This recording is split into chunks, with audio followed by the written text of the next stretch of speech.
At 11:15 p.m. on November 22, 1987, thousands of viewers in Chicago saw their TV screen hijacked by a man in a rubber mask. No warning. No explanation. Just chaos. And this wasn't the only time broadcast signals were taken over. Some even warned of alien invasions, nuclear strikes, or zombie attacks. If this kind of thing freaks you out, hit like and stay close because these are the most chilling broadcast interruptions ever recorded. Part 1. The Max Headroom Incident, 1987, Chicago. A smiling face. A rubber mask. And a signal hijack that's still unsolved. Chicago, 1987. It was a quiet Sunday night until something truly bizarre hijacked people's TVs. During a WGN news broadcast, the screen suddenly went black. And then a man appeared. Wearing a rubber Max Headroom mask, a fictional AI character from the 80s, the intruder stood in front of a swaying metal background, eerily distorted. He didn't say anything meaningful. Just bizarre phrases. Laughing. Muttering. Screaming nonsense. Then, a second intrusion happened that same night, this time during a broadcast of Doctor Who. But it got even weirder. The masked man was now partially naked. Being spanked with a fly swatter. All of this was live, unfiltered, and completely unauthorized. The FCC investigated. They brought in the FBI. But to this day, no one knows who did it. Or how. Experts believe it involved a high-powered microwave transmission, requiring serious technical skills. But no group ever claimed responsibility. No fingerprints. No leads. Just static and a grinning mask. It remains one of the most famous unsolved broadcast intrusions in history and one of the creepiest. Because whoever did this wasn't trying to send a message. They just wanted to watch the world get uncomfortable. White checkmark emoji, Part 2. The Soviet signal jamming that silenced the world. Subtitle: Why did the USSR block entire broadcasts across continents? In the middle of the Cold War, a strange silence fell over shortwave radios across Eastern Europe. People tuning into BBC, Voice of America, or Radio Free Europe suddenly heard nothing but harsh static. Or an eerie pulsing sound. This wasn't a glitch. It was deliberate. The Soviet Union had built one of the most aggressive broadcast jamming networks in history, aiming giant towers at Western radio frequencies to drown them out. At first, they used white noise, then deep rhythmic pulses that sounded like coded signals. Entire cities were blanketed in this electronic fog. Why?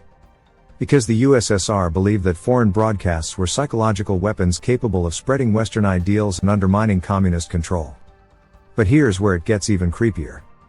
Some reports claimed that certain jamming signals were modulated in ways that could trigger headaches, nausea, or even emotional distress.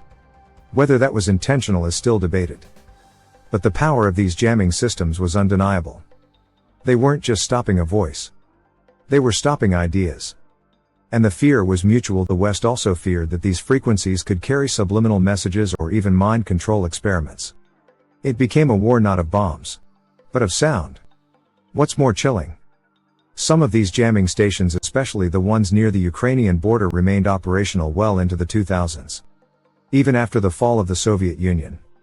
Were they still blocking foreign media? Or was something else being hidden behind the static? White checkmark emoji, Part 3. The hijacked emergency alert that terrified Montana. Subtitle: What if the next emergency alert isn't from the government?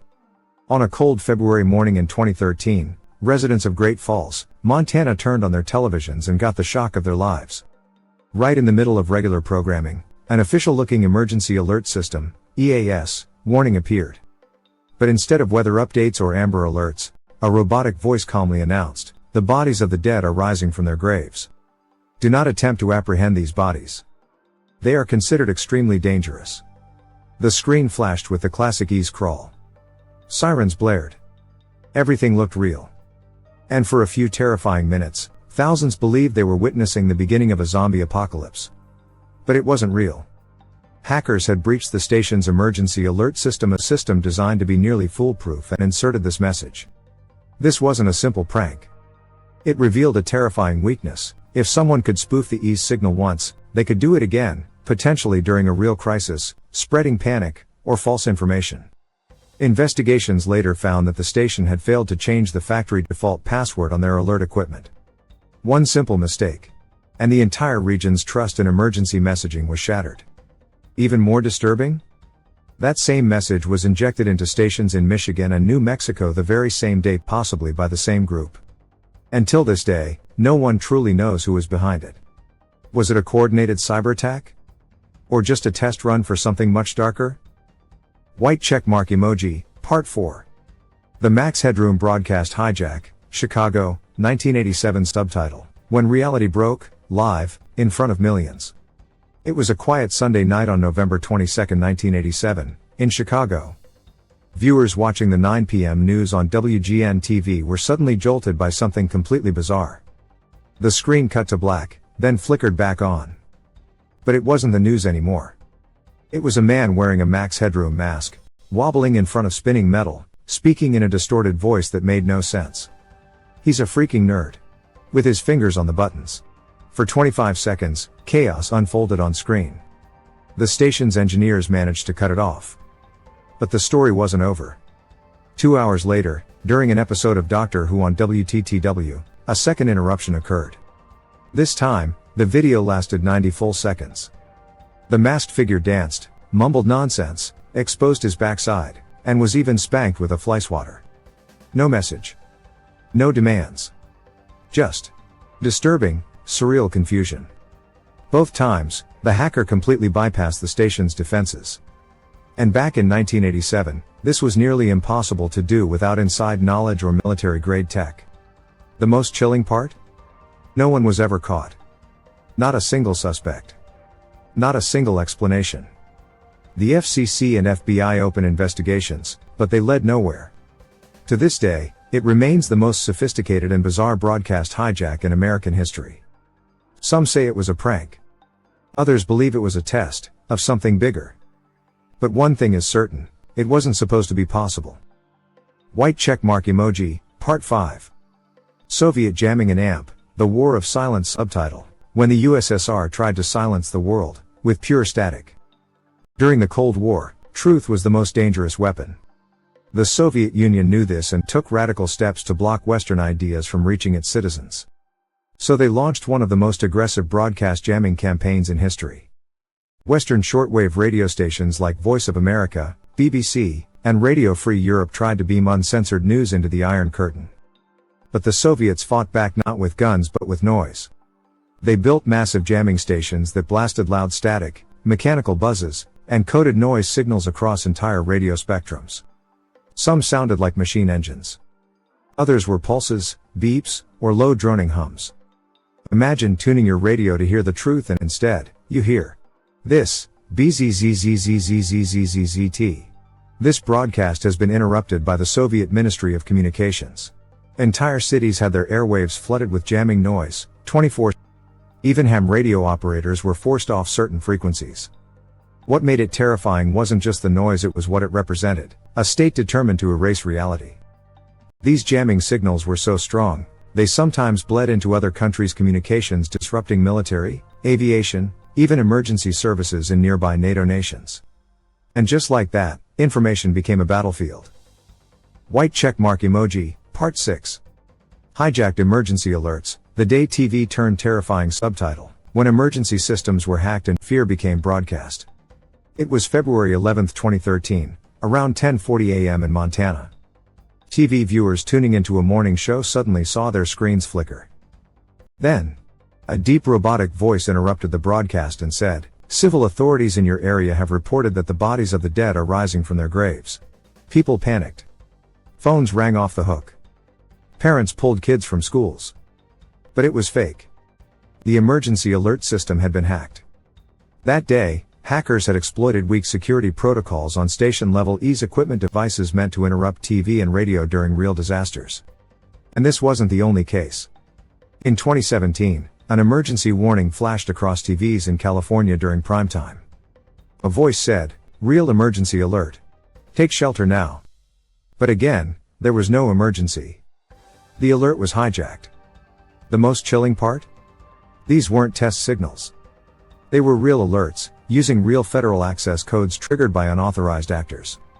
Experts believe these hijackings were meant to expose vulnerabilities in the U.S. emergency infrastructure. But for millions of viewers, they left behind fear, distrust, and unanswered questions. If something meant to protect you can be turned into a weapon, what else can be compromised? White check mark emoji, Part 7. The Max Headroom incident, a broadcast hijack like no other. Subtitle: a faceless intruder, a latex mask, and a hack that still haunts US television history. It was a quiet Sunday night in Chicago, November 22, 1987. Sports fans were watching the 9 o'clock news on WGN-TV when, suddenly, the screen went black. Then came static. And then, a man in a Max Headroom mask appeared, the satirical AI TV host from the 80s. Behind him, a rotating metal panel spun like a glitching sci-fi nightmare. The figure bobbed and weaved erratically, his voice distorted and nonsensical. He's a frickin' nerd. Catch the wave. Holding a Pepsi can. No one knew who he was. No one knew what he wanted. Just as suddenly, it was gone. 2 hours later, another hijack hit a different channel, WTTW, a PBS affiliate. This time, the masked intruder appeared again, spouting gibberish, showing his bare buttocks being spanked with a fly swatter while moaning, "They're coming to get me." The hijack lasted 90 seconds, and engineers were completely locked out. They couldn't stop it. To this day, no one has been caught. No fingerprints. No confessions. Just grainy footage and one of the most unsettling media intrusions in US history. What made it even scarier? The amount of technical skill required at the time to override a live TV signal was enormous. Which means whoever did it was smart, bold, and completely anonymous. You've just witnessed some of the most disturbing moments ever broadcast on television. Some were accidents. Some were intentional. But all of them left scars. It's easy to forget that behind every screen, behind every signal, there are people watching. Kids. Families. Friends. Broadcasting isn't just entertainment. Sometimes, it's trauma. Delivered live. If this video made you think, drop a comment below. Which moment shocked you the most? And, do you believe these broadcasts should have been aired? Speech bubble emoji, I read every comment and I'd love to hear your thoughts. Thumbs up emoji, if you found this video eye-opening, hit the like button. Bell emoji, and subscribe for more disturbing true stories that will stay with you long after the video ends. Stay curious. Stay cautious. See you in the next one.